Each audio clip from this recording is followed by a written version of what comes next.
All right, guys, you can dismiss me quickly if you want to, but I'm just going to say what I thought I saw in the final 8 minutes of that game, what opened the door for this moment, for the San Diego State victory. I thought I saw a very one-sided officiated game in the final 8 minutes. I thought San Diego State was allowed to play through a lot of contact, a lot of just hand check fouls that were not called. And on the other end, I thought I saw a lot of one clean block and a lot of phantom touch calls that kept sending San Diego State to the line. They didn't make all the free throws. They got a lot of offensive rebounds off them. I thought it disrupted the flow of the game. I thought it opened the door for San Diego State to come back from down 12 points. RC, am I wrong? Am I crazy, or is that accurate? The whistles blew a few times. You questioned. The block was tremendous block. We saw that live, and I didn't think that was a foul, and they called it whatever it was. But that sequence of when they were 1 of 9, but it really was like 3 possessions because they got 3 offensive possessions in one free throw attempt. Yeah. So it's like you give someone 4 attempts to the basket in the middle of a slump. It just bought them enough time that they grinded out, got to the free throw line. And credit to San Diego State. Like, they came back, physically overwhelmed FAU, I thought, in the end, and closed the game. Yeah. And there's a cumulative effect when you play a team that physical. I mean, that last 7 minutes of the game, usually the aggressor gets the foul call. I know it sounds bad, but usually the more aggressive person gets the foul call and then gets to the free throw line. And they had a chance to go down and make a play. They gave it to John L. Davis, and he missed the shot. They had answers. They had to do, but you're not. Didn't it flip, though? Because it was, at one point, it was 8-3. They were calling the fouls on San Diego State early in the half. It did flip. Yes, it did flip. But that also, flip. I mean. There was the only thing that really stood out to me was the block call down there. Okay. The one when Golden got the block. That was a really blatant miss. He missed that call. That was the wrong call. But if the official goes back and watches it right now, he would say I got that call wrong. I don't think it was egregious, but also that is kind of the style and the method to the madness for San Diego State.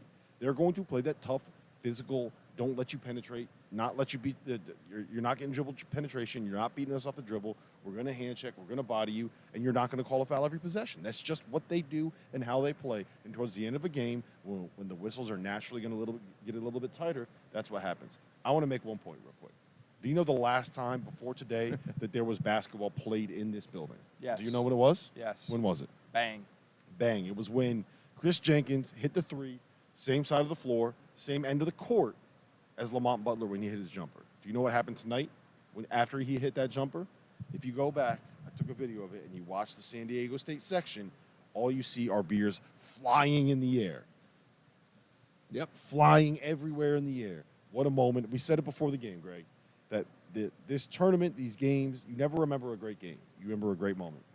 That was an all-time buzzer-beating moment in the Final Four. I don't want us all – like, we should never forget that we sat here. Well, some of us sat courtside. Some of us sat behind the student section over there. So please, can we kick this man off his own network? He found a moment to bring the UConn moment back in this too, right? No, but in all seriousness, we were in this building for this moment, and it's something that this is why we do it.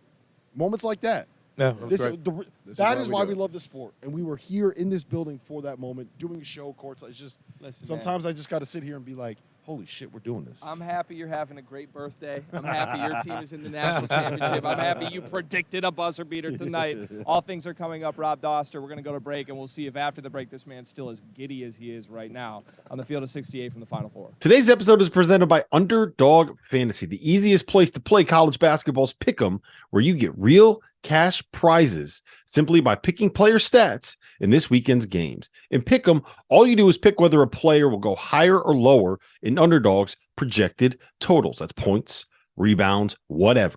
If you're like me and you think Marquise Noel is going to go absolutely nuts this weekend, pick higher on his points projection, throw in a couple of other picks, and if you hit them all, you can win 20 times your money on a single game. Underdog's slick mobile app is easy enough that dummies like Jeff Goodman have even figured it out.